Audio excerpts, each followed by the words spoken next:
Want to know. Can you dunk, man? Yes, I'm gonna get one soon. Okay.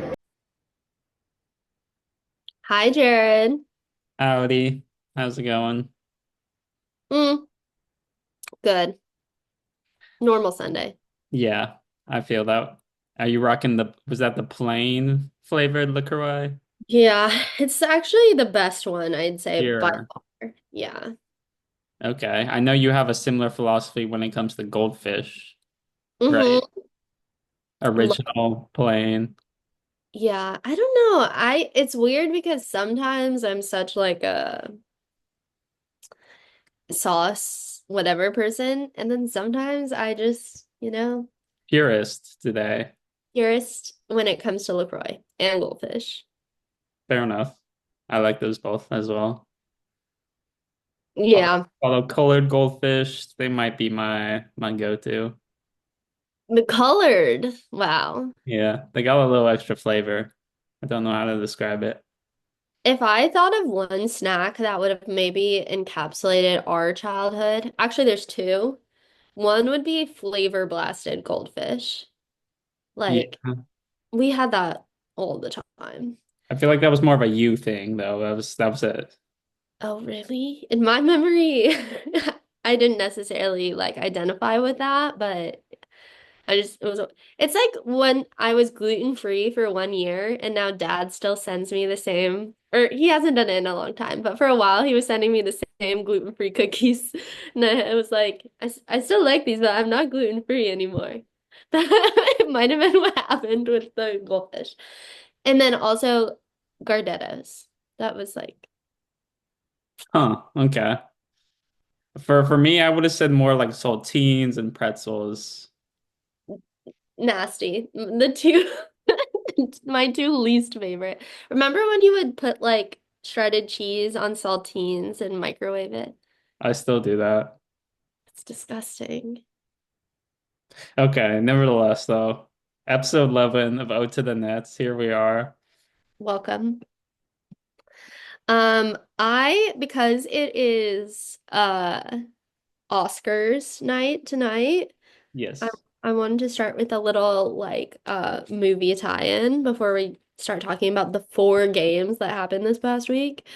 So I want to know what was your favorite movie that you watched from the past year, or your top four favorite movies of all time, whichever your Um, favorite movie. top four all time or favorite of the last year. Yeah. So last year, what were some good movies I watched? Uh, I don't know what I honestly. Okay, so I watched A Complete Unknown. Mm-hmm. I recently watched Inside Out 2. Mm. I saw Nosferatu. I saw most of Heretic, and I saw Dune 2. Uh-huh. And honestly, of all of those, honestly, I might have enjoyed Dune 2 the most, not gonna lie. I'm a big It's Timothy fan, and that movie was epic. I think it's up for Best Picture, Dune 2. So Everything about it was just amazing. I didn't watch it. Not really my type of thing, but I support it. I know it's a piece of art. The reason I asked is because have you ever seen that Letterboxd series where they like go around and they ask like celebrities or something their top four favorite movies of all time? Letterboxd, is that like they have like a YouTube series for that? Yeah, or like TikTok? TikTok, yeah. No, I haven't seen that. I am big on Letterboxd though. Really? Okay, well you gotta see the series, but I imagine my shock and elation when I saw that Letterboxd did a Brooklyn Nets collab. So we got to find out Oh people's. shit. Hmm. Mm-hmm. All right, we want to get into this now. Let's rip them off. Yeah, let's do it quickly. The one that I thought had like the most like dude movies was Cam Thomas. Okay. Yeah, that checks out. That makes complete sense. He gave us Wolf of Wall Street, Dark Knight Rises, American Gangster, and then the Michael Myers Halloween. Okay, well, not gonna lie, Dark Knight Rises and Halloween completely valid. I fuck with those movies. Yeah, those aren't problems. I think the one that really stopped me in my tracks was Wolf of Wall Street. That is like, That is weird.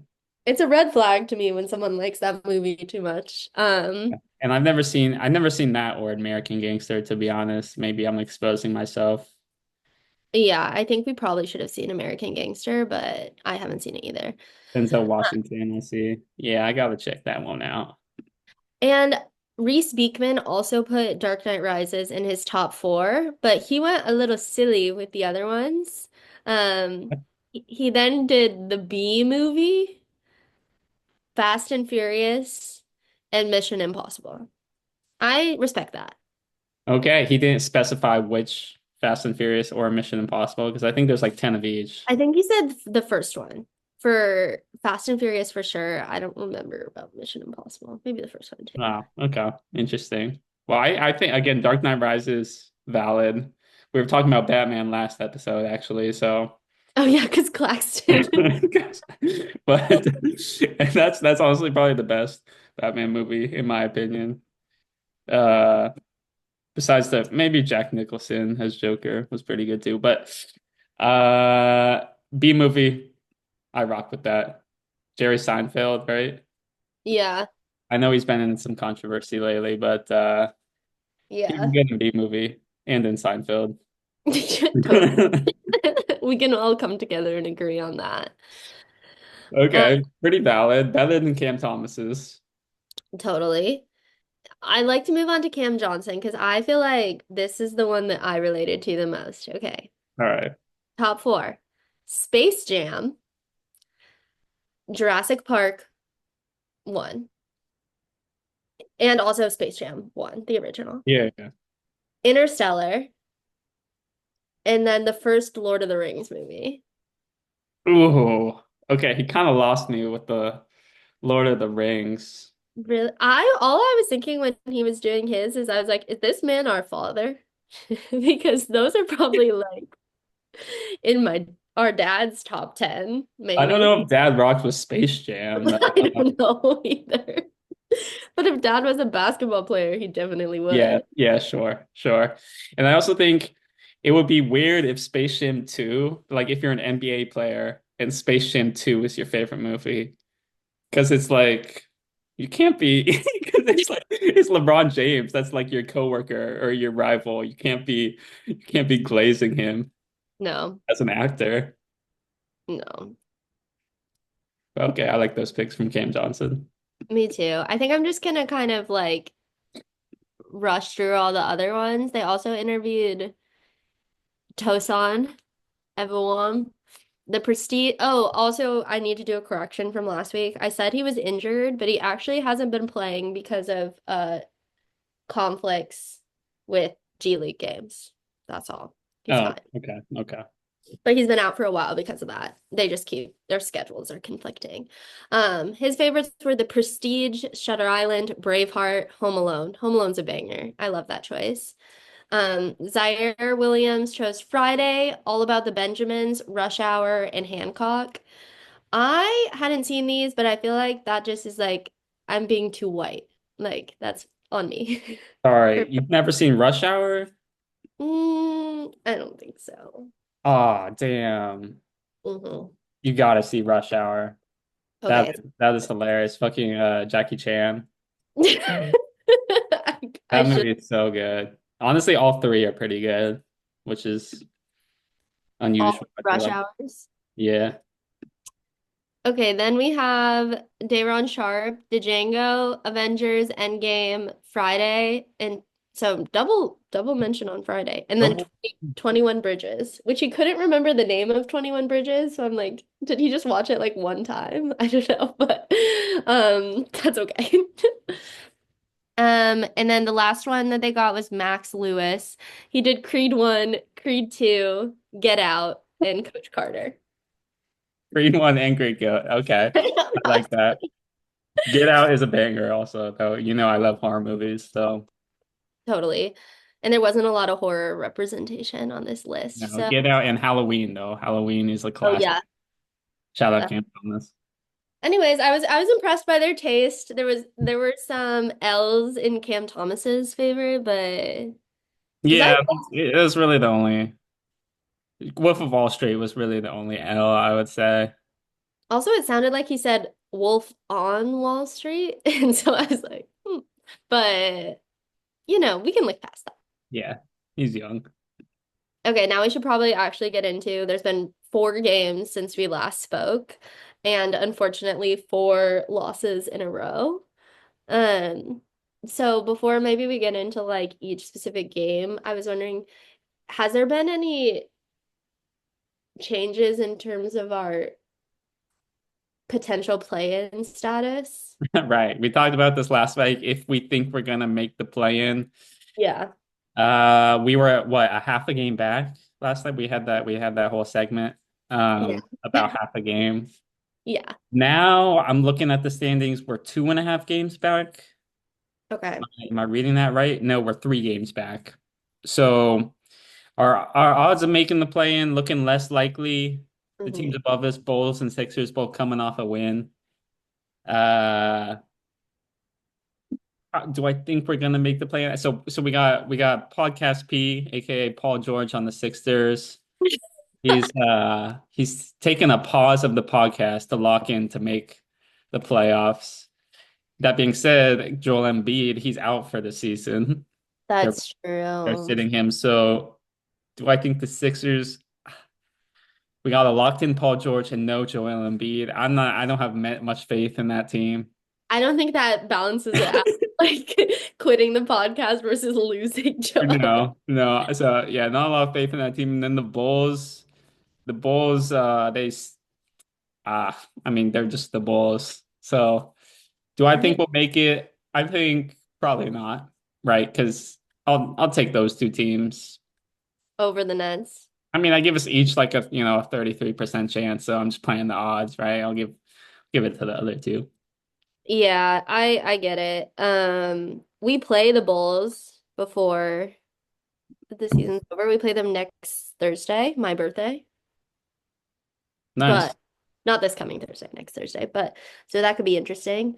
But yeah, I think I need to give up on that dream and instead tap into a new delusion in which Adam Silver decides to make a statement and reward the Nets for their hard work this season with a high draft pick because they're not throwing any games.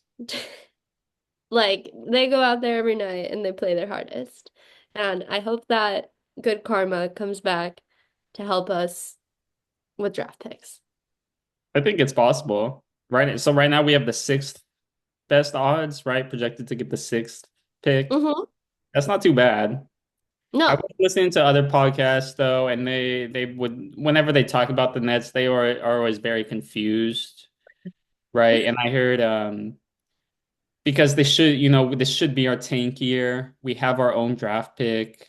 Yeah, we're still, not even in the top five, or rather bottom five, right? Top five for draft odds, but bottom five in standings. So I've heard people talk confused. One interesting topic on this subject was the trades we did in the off season, Perfect. specifically with the Rockets, right? So we had the big trade with Mikal Bridges to get 5 first-round draft picks, but Hmm. then simultaneously or right after that trade, we traded, I believe it was like 3 picks or 3 pick swaps or something in order to get 2 of our own picks back, Right. if that makes sense. So we traded away like some of Phoenix's picks, and instead we got our own pick, including our one for this year.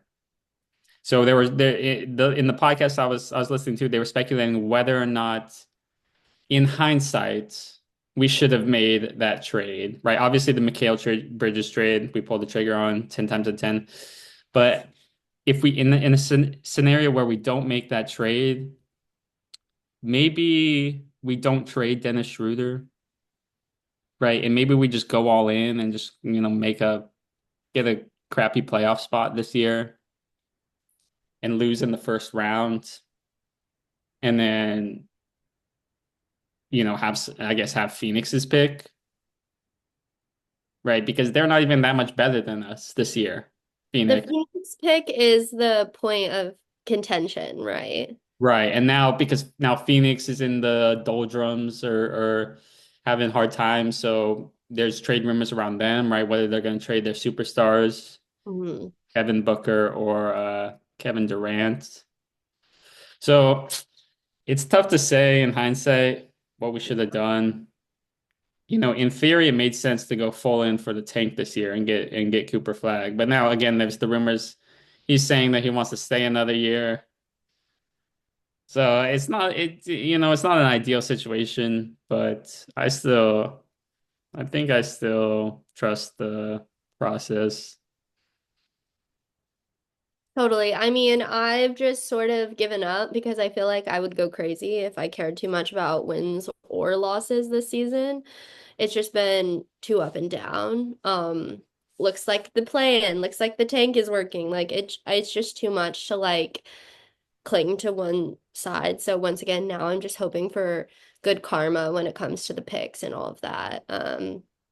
Obviously things always feel a little contentious with the Suns, so I feel like I'd be upset if the Suns pick was like better than That would be crazy if ours. that That happens. would really suck. Um, That would suck, yeah.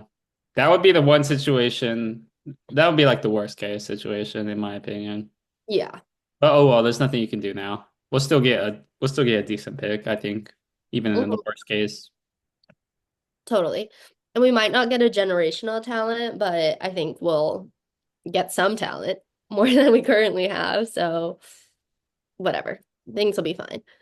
Um, okay, maybe we should shift and start looking at some of the games that happened this past week.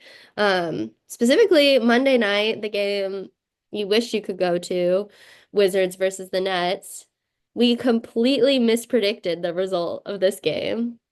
Wizards, This would have been I so wish I went to this game. I This know. this was a legendary matchup. There was even some trash talking, right? Chris Middleton was getting into it with the Brooklyn Nets bench out of nowhere. You never see Chris Yes. Middleton talking. You never see Cash Money Chris talking shit. And of all people, who's talking shit to? Too. Tyrese Martin. And then this is the most random beef of all time. Tyrese Martin and Chris Middleton. But it was exciting. I was kind of rooting for the Wizards. That's fine. Okay. I'm not mad at you. I Because just it was kind of like a Marcus Smart legacy game. totally. Hustle plays he was making, it was like throwback. Like he is just this was quintessential Marcus Smart, and then everyone else on the Wizards actually showed up and had one of their best games. And the Wizards, I guess, just have our number, which is tough to say considering Wizards are the worst team in the league. But Yeah, I don't understand how we had, I mean, just the performances we had throughout this week. And you would not expect us to take a loss like this. They held us under 100 points. Um, it it was tough, but Tyrese Martin was actually really hot that game. I think he had an amazing week. He might be my MVP of the week. Close behind maybe like Day'Ron Sharpe. Killian Hayes didn't have a bad game at all. He was showing his stuff. Even though we lost like 99 to 107, I think the part that I took away was the Claxton ejection. classic Claxton. I know, literally roll the tapes of last week when we were talking about his rage issues. It really came back to bite us this game. He was ejected in the fourth quarter and then like suspended. So he couldn't play against OKC on Wednesday. Yeah, that's tough. I don't know. He needs to get that under control. But again, this isn't a huge year for him. He's already got his money, his long contract. He didn't get traded. He's kind of just chilling, but that's why I don't understand why he gets so mad and gets these ejections. It's like just chill out, bro. Like this is you just gotta hone your skills this season. Just Totally. relax and ball. And I It's feel not a big deal. he was coming off the high of hitting that game winner against the Sixers and then just like I think was getting frustrated maybe that they were, losing to the against the Wizards. I don't know. It was like a two-handed push to the back. So not much we can say about that. The problem is he's getting close to having like seven flagrant fouls this season. How many times? He's been ejected 3 times so far this season and has received 5 technical fouls. Um, and if he exceeds 7 flagrant fouls, he'll have an automatic 2-game suspension. Oh, geez. I know. We really don't need that right now. No. 2 technicals away. So fingers crossed he finds his zen very quickly. Yeah. Um, Rolling into like a much more exciting game for me as someone who wouldn't wasn't rooting for the Wizards on Monday. Wednesday night they played OKC. They had no Claxton, still no Cam Thomas, no D'Lo. Like they were, injuries slash suspensions were wrecking them, and they Playing crushed. against, yeah, playing against a fully healthy Thunder who are have like the best record in the league. Yeah, number one in the West. Are they number one overall too? I think the Cavs might have a slightly better record than them. Yeah. Okay, well, it was amazing. I mean, I thought we were gonna win that game. Like, we held the league all the way until like the fourth quarter. Um, it was gorgeous. And 73 points in the first half for the Brooklyn Nets. That's amazing. I'm actually looking at it, the box score is 76. So 76 in the first half. pretty good. Yeah. They kind of blew it in the second half, but it's fine. Your other MVP you mentioned, Day'Ron Sharp, in Claxton's absence, had one hell of a game, 25 and 15 and 5. One Mm-hmm. of his best games probably of his career. He with the starting spot, kind of having to deal with two centers between Chet Holmgren and Isaiah Hartenstein by himself. And he did a good job. Let me see, how did we do on the boards this round? We actually won. We got more rebounds by one without our starting center. So that shows a lot on Day'Ron Sharp. He's had a hell of a season.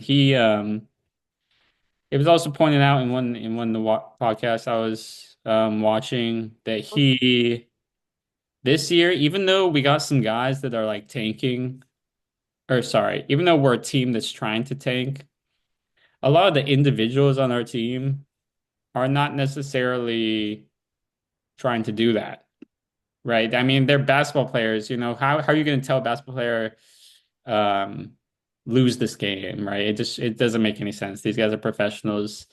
And especially for a guy like Day'Ron Sharp, it would make no sense, right? He's going balls to the walls this season because it's the last year of his contract. He's trying to get paid. And he kind of proved in that game that he's good enough to be a starting center on a lot of teams. So it might be hard to keep him in the offseason, even though we have a lot of cap space. Mm-hmm. But I would hate to see him go because he's been so good for us. But it makes sense, why we are squeaking out these wins and playing well against these good teams because we have guys like him or even like our head coach, right? Jordy, he's, first year head coach. He's not going to go out there and just try to lose 25 games straight, right? Like the Pistons and get your ass canned, right? In the offseason. That would not be ideal for him. So great game from Day'Ron Sharp. Pretty exciting game overall. I agree. Totally. I think there's some weird stats about Day'Ron Sharp. But this 25 points was his career high. So really proud of him. And there was a lot of talk that was like maybe, and I don't agree with this personally, but there was some talk between the ejection and then Sharp being on fire. If maybe like Sharp could replace Claxton in the starting lineup.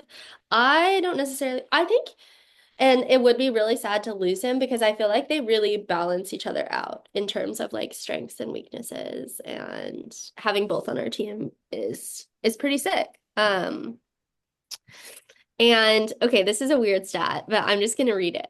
So there's only one other player outside of Dayron Sharp who this season had a game where they scored 25 points, had 15 rebounds, multiple blocks, multiple steals, and multiple three-pointers in a single game. Who do you think is the Wait, one? Dayron Sharp had multiple three-pointers that game? Wow. Yeah, Wow. I need to actually just go back and watch his highlights because I missed that. That's insane. yeah. But Only there's one other player that did that this season. yes, in a single game. With Jokic, maybe? It was Wemby. Okay, okay. But it had to be a superstar. And then it's just Yeah.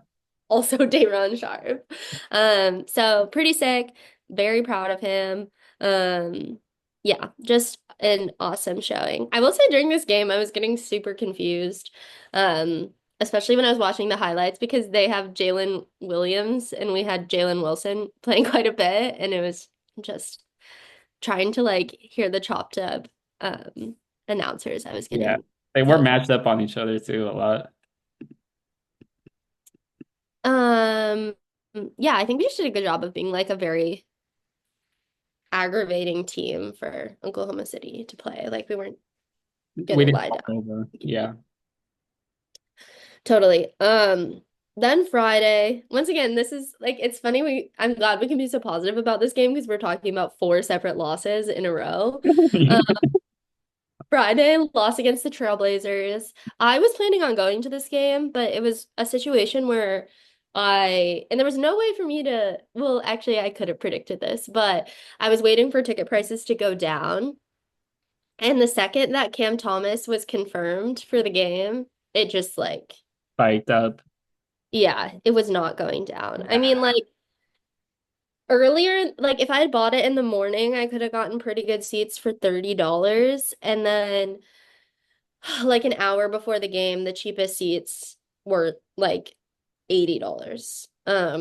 So and it was supposed to be more of an exciting matchup. It seemed like it wasn't that good of a game. Like Cam No. Thomas, a little rusty, of course. Like I don't know what we can expect of him, He didn't but get a ton of minutes either, but yeah, this game wasn't that eventful. They kind of had us in the first half. mhm. We just never put up a fight. This kind of felt like a revenge game for them, right? Because we got that win in Portland Right. a Yeah. few weeks ago. So this is kind of a revenge game for them. Portland Trail Blazers have been playing really well too. They're almost 500.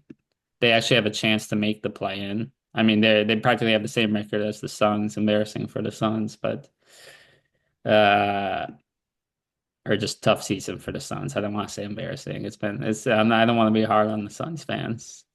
We rock with the Suns here, kind of. But Uh, yeah, for this sure. felt like a game we were surely going to lose, just because yeah, Trailblazers were out for revenge. They're kind of playing for something, right? That play-in spot. And then same with the next game, right? Against the Pistons. Pistons have also been rolling. It looks like they're locking up a guaranteed playoff spot, right? Top six seed, maybe even they could be the fourth seed, which is I crazy. shout out to the Pistons. Like obviously I wasn't rooting for the Pistons against the Nets, but on Wednesday's game, they pulled off like a really embarrassing loss for the Celtics. Like, and I love to see that. Yeah, yeah, it's guys. Yeah, it was like 117 to 97 and they blew a 22-point lead in the first quarter. The Celtics. Hmm. Yeah, the Celtics also we're recording this on a Sunday Yeah. afternoon. Celtics almost just blew another lead to the Nuggets, Well, but and they lost to the Cavs this week too, they right? did lose to the Cavs this week. Was that the game? Oh, they blew a massive lead that game. Wait, are you getting confused with that game? Because that was the game they blew a lead. Did they also blow a lead against the Pistons? Because that would be fucking crazy. I watched the highlights and I thought they were leading by 22 points, but I actually think it might have been The Cavs. I that think had it the was time the in the Cavs. first quarter. I think they did lead. I was once again watching the highlights and they did blow a big lead in the Pistons game, but I think the 22 points in the first quarter was against the Cavs, so my bad. No, all good. Um, but yeah, I guess the Pistons are having a really good week and the Celtics were kind of having a tough one. Yeah. If the Celtics lost today, that would have been brutal for them, but they pulled it out in the end. Today? Yeah, they played the Nuggets already. Oh, dang. So yeah, Celtics have been having a tough, kind of a tough roll of it, but the Pistons have been rolling. Um, I don't have much else to talk about in the Pistons game. We had no Cam Thomas that game Yeah. and no D'Lo still.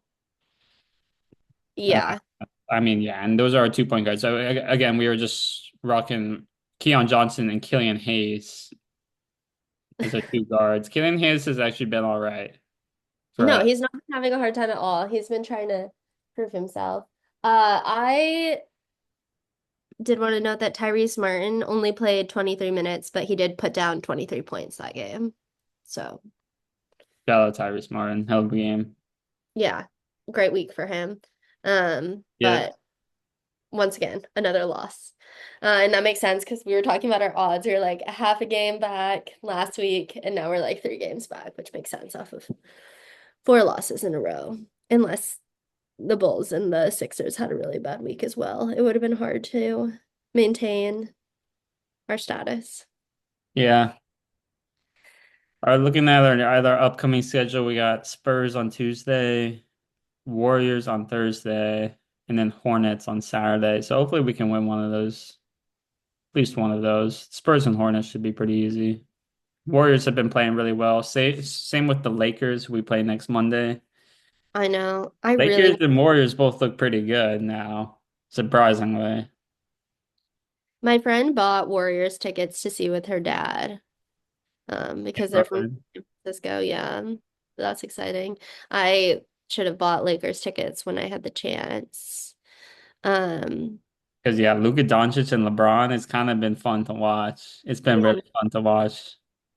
And there were tickets like before the trade. Dang it, I thought I could get my kid. Before the trade, there were some tickets that were like $100. So I honestly just wish I would have taken the L and bought them, but it's okay. Um, lots of losses, I feel like in our well, you never know with the Nets, but looking at the schedule, it's gonna be the week of my birthday really goes downhill. Yeah, Putting the Celtics, the Cavs, and the Lakers in the same week. yeah, that'll be tough. Oh well. Um, Maybe some exciting matches though. this is a bit random, but I just thought of it. Unless you had anything else to say about the Nets this week, because this is going completely off topic. No, nothing too critical. We can go back for shout outs. But have you ever watched the show Love is Blind? I know the premise. I've not, no, I haven't watched it. There's like, well, I was thinking about it because it's in Minneapolis this year. So they had like a Vikings related episode. Nothing about the Timberwolves, but that just happened. And there's like kind of this like main plot line with this guy who's like kind of a loser. And he keeps talking about like, how am I gonna explain to my sister that I got engaged on this TV show? And he's like having an entire mental breakdown. And I just want to say that if you got engaged on Love is Blind, I would be very supportive. Okay, thank you. Thank you. And I think it's freak behavior that his sister cares so much. Um, There's been a lot of discourse in my friend group, like, what would you do if your brother was on a reality show? And I said, maybe I'd think it's a little lame, but I don't think I would care. Yeah, that would be weird to care, I feel like. I don't know. If I went on Survivor, I feel like you would be very proud of me, actually. As long But as you didn't get voted out first. first boot would be tough, but I I think you would not necessarily be proud of me if I went on a show that was more like The Bachelor, but that's not gonna happen. If Yeah. anything, the only thing you have to worry about is me going on Survivor one day. You know, one thing I do know about Love is Blind, I think this was last season, but wasn't there a guy that was lying about having a kid? And then Yeah. he found out he had a kid, and it was like, oh no, she was just a friend, like a surrogate, like surrogate mother, is that what it's called? And Yeah, he then said they were like lesbians or something. yes, and then it turns she wasn't lesbian or a surrogate mother. He just had a regular ass kid, and he was just digging himself such a deep hole. I did hear about that. That sounds ridiculous. Yeah, because that one was in DC, maybe? Oh, okay.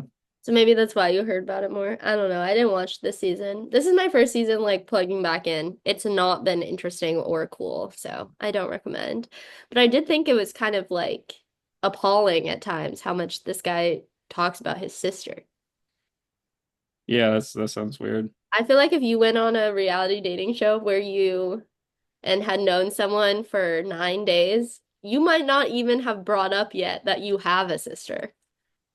9 days in a dating show? Yeah. Well, I probably would have mentioned it. But it's sort of a maybe. It wouldn't be like a central feature. No. We only have a minute left. Let's do shout outs quickly. Um, mine's gonna go to it's a toss up between Dayron Sharp and Tyrese Martin. I'm gonna go Tyrese Martin simply because Dayron Sharp fouled out in the Trailblazers or the Oklahoma in one of the games this week. So that's my shout out. Okay, good one. I'm gonna give a shout out to who should I give a shout out to? Let me think. Let's see. I really liked watching this is gonna be random. But okay, you know what? Shout out. No, I can't shout out Dorian Finney-Smith. He's a traitor. He's a traitor. It's gonna cut off before you even give your Yeah, you know what? I got I'm shouting out I'm shouting